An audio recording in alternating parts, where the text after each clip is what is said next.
Hey folks, Brendan from Bluelight here. Now, if you're in the police recruitment process or you're thinking about joining the police, then you need to know about the 3 things that are going to absolutely stop you in your tracks.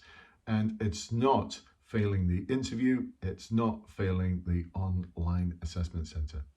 So these are consistent 3 things that I've seen happen time and time and time again, and they're all so avoidable. They really, really are, but they've stopped so many. I'd go as far as to say hundreds of my clients over the past decade have been stopped from going any further in the police recruitment process, and it's because of these 3 simple things that you can get so right now. So listen in, folks. In this video, I'm going to explain what those 3 things are to make sure that you don't fall foul of them, because I've just been reminded of this today by 2 of my clients who've just fallen foul today of 2 of these issues, and it's so avoidable. If you'd like to find out more about how to become one of my clients, how to succeed at every stage, actually, I guarantee that you're going to succeed at every stage. If you don't, I'll give you a refund. As long as you do the work, that's all I ask. You do the hard work, I'll show you the way. Succeeding and getting massive scores doesn't happen by happy accident. It doesn't happen by osmosis. It doesn't happen just by watching videos. It happens by taking really uncomfortable action, pushing yourself every day to do something that's going to improve your interview skills, your stage 3 written or briefing skills, your situational judgment test skills, or your final interview skills. You've got to practice, folks. This is the way to succeed. But once you've got through all of that, you are going to be faced with 3 stages. Actually, there's a few more stages, but there's 3 big stages. The first one is where they check your qualifications. You've got to make sure that you're suitably qualified right at the start of the process. You may think that your application form that you've put together, you've stated these are all the qualifications I've got. They wouldn't let me through. Surely they wouldn't let me through to the next stage if I didn't have the right qualifications. That'd be common sense, wouldn't it? Well, the thing about common sense, it's not that common. The police service don't check your qualifications until right at the end of the process. So make sure you are suitably qualified, that you've got sufficient UCAS points, that you've got, if the force requires it, your maths and English, GCSE. And make sure you've got the certificates. Simply saying, yes, I've got these qualifications is not enough. You've got to be able to demonstrate it by having the certificates in your hand. So at the start of the process, if you can't find your certificates, and this has happened to someone today, they've just missed out on an intake. Oh my goodness. And they've said, we are not sure when the next intake is going to be. It may be that they don't actually get into the police, all because they didn't get their qualification certificates together. Photocopies aren't any good. The force wants to see the originals. They want to see the originals, or they may ask to see photocopies, but you've got to show them the originals on your first day. It's not that they're obsessive about this. This is the same as any other organization. You've got to get this right, folks. You've got to get this right. So the next one is vetting. This is something that so many people fall foul of. And I think one of the issues is that forces aren't quite clear about what they require on the vetting form. So it may say any arrests or any convictions or cautions. What they really mean is any form of police contact at all. And so you need to list all of the police contact that you've had and be upfront about absolutely everything, including any associates that you may have who you are aware might have had police contact in the past. Now, it extends beyond that. One of my clients has just failed vetting this week because they did not declare that they had had medical treatment for a mental health issue. Now, what they said was, I was never prescribed any drugs. I just had some competency-based therapy. Got competencies on the mind. I had some cognitive behavior therapy, and I only had a few sessions of it. I wasn't actually prescribed or diagnosed with anything. Still, you had some treatment for a mental health issue, and because my client didn't declare this, they were failed. And the reason why they were failed on vetting wasn't because they're a bit confused about what was required at the medical, it's because they didn't declare something.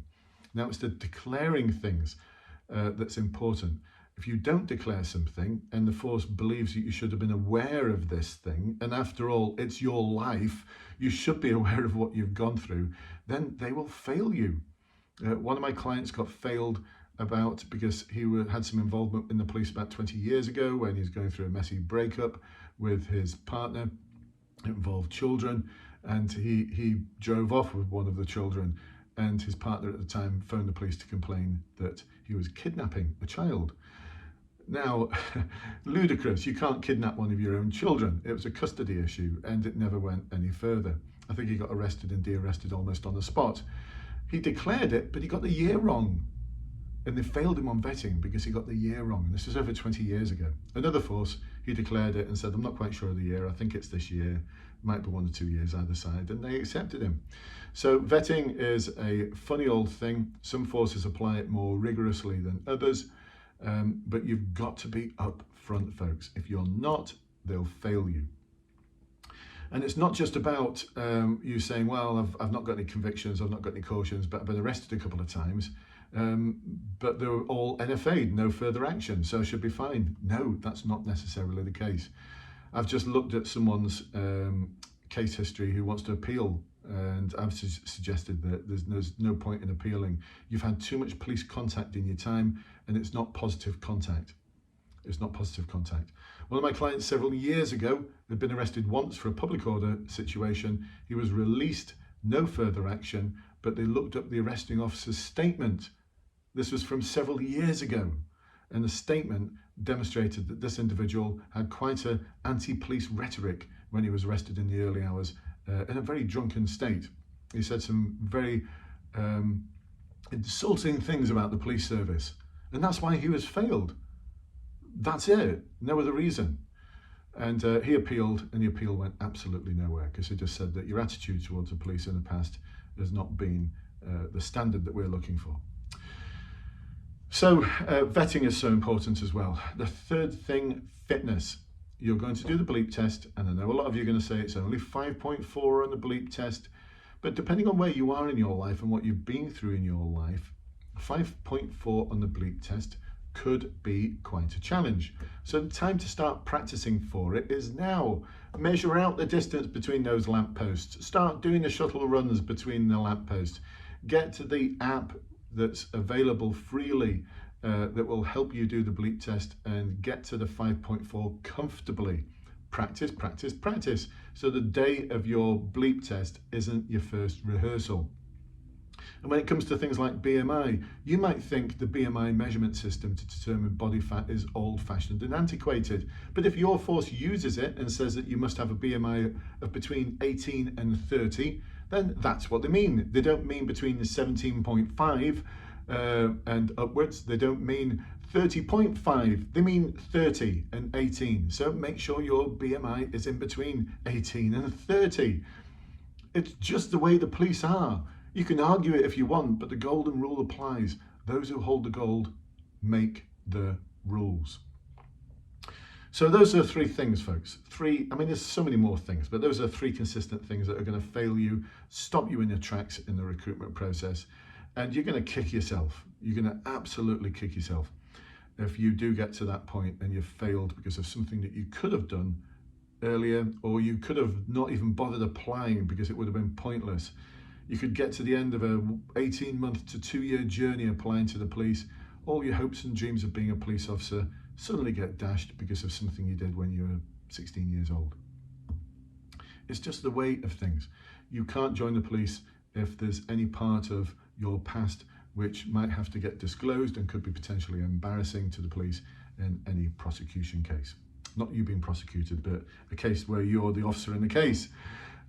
So there you go, folks. 3 things. Please do your very best to make sure that you don't fall foul of them.